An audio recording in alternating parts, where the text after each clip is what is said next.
campaigners worried about the possibility of the Human Rights Act being scrapped following the Brexit vote say it would seriously hinder people fighting for justice.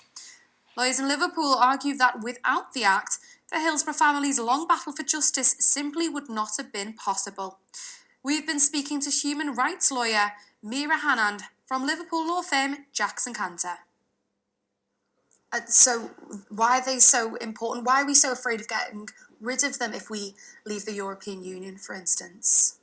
So if we leave the European Union, it doesn't necessarily mean that we're going to repeal the Human Rights Act. That's a different threat, but there is a whole framework of oversight with the European Court of Human Rights that we potentially would leave. They're incredibly important because if you think about it, the state has a lot of power. It has virtually unlimited resources, and it can choose to use that power against its own citizens, and particularly against citizens who are part of a minority, who are disadvantaged. We've seen that, obviously, historically, there have been massive examples of that.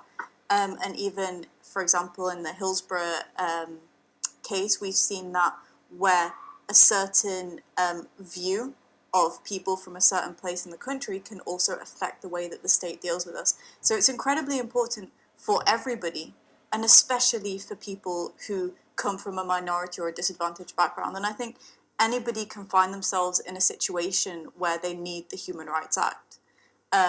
It's not just criminals, it's not people who've got themselves into trouble, it's everybody who needs protection against the state. Not because the state is a bad thing, but because it's a very powerful entity. Absolutely, and if we go back to Hillsborough, you know, we had the ruling just a couple of months ago. How important was the Human Rights Act in that verdict?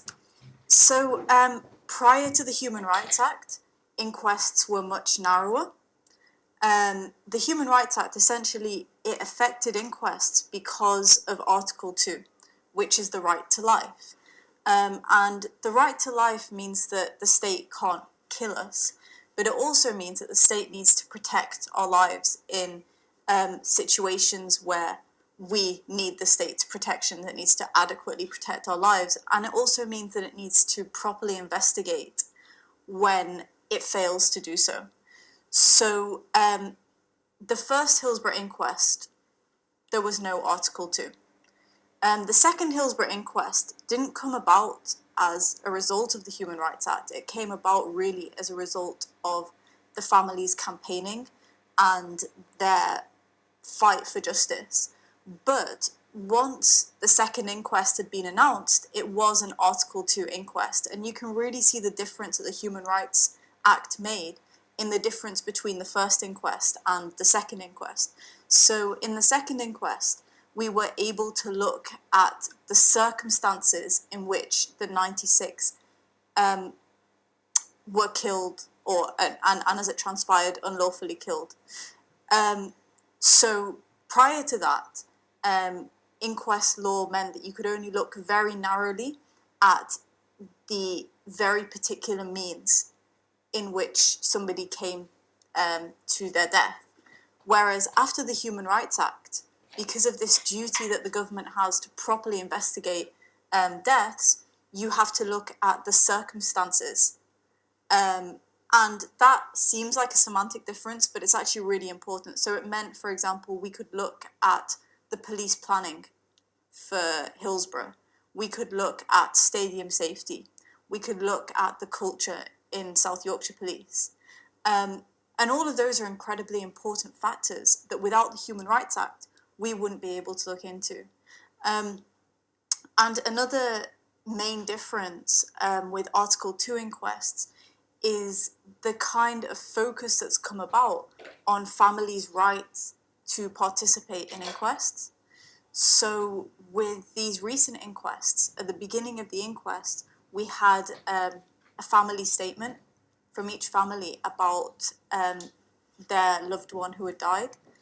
And it was particularly about, who they were as a person. And there's really been, since the Human Rights Act's come into force, this shift in inquest law because of this duty on the state to investigate fully, to allow families to participate more in inquests. So it really has completely changed the game when it comes to inquests.